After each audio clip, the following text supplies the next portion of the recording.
We haven't had a strike in the Caribbean basin in almost 5 weeks. Do you know why? It's not because we stopped looking. It's because no one wants to get on a boat anymore and do that. So it's been effective at cutting that down. Now there's been strikes in the Pacific.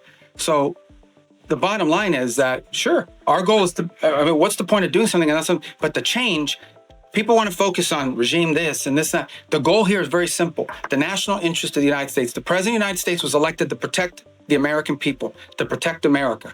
That's what he was elected to do. It's one of his fundamental promises that Donald J. Trump made when he was elected president of the United States is, I am going to protect this country. Protect us from what? From the threat of terrorism, from threats to our economy, and from threats these drug organizations and these terrorist organizations pose against the United States. And if you are an ally, a friend, a partner, or cooperate or participate in activities that threaten the United States, you're going to have a problem with President Trump.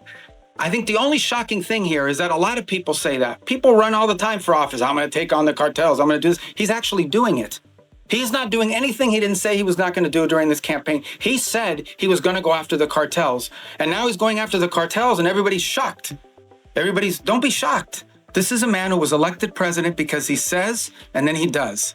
He doesn't just say and then forget about it. In congressional approval on land strikes, do you think that the United States does need to go to Congress in order to conduct land strikes in Venezuela? Well, look, I'm not going to speculate about things that haven't happened and may never happen. I'm not going to speculate on that. All I'm going to tell you is that two things. And I remind Congress all the time. By the way, I was very consistent on this position because it was my position when I was in the Senate. Number one, no administration, Republican or Democrat, has ever accepted the War Powers Act as being constitutional. That said, multiple administrations, including this one, have sought congressional approval and or certainly congressional notification of actions taken. Why? Because American action is always strongest when it has the buy-in and the participation of a broad set of actors. Now, given our current political climate, that's not always easy because we do have people today in politics that are against everything that President Trump is for. It doesn't matter what it is. It doesn't matter if they themselves had the same position. If it's President Trump's idea, they're against it reflexively, okay? That's the nature of the current climate in our politics.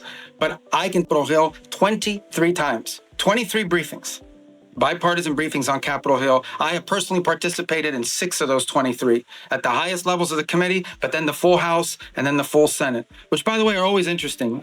Okay, get it. I've been there before, okay? So I was part of this thing in the past as well. But you do this briefing, you answer all their questions, then they go out and tell people, we heard nothing, we saw nothing, that we were pleased with. They already had their answer before they went in, but we do them anyways.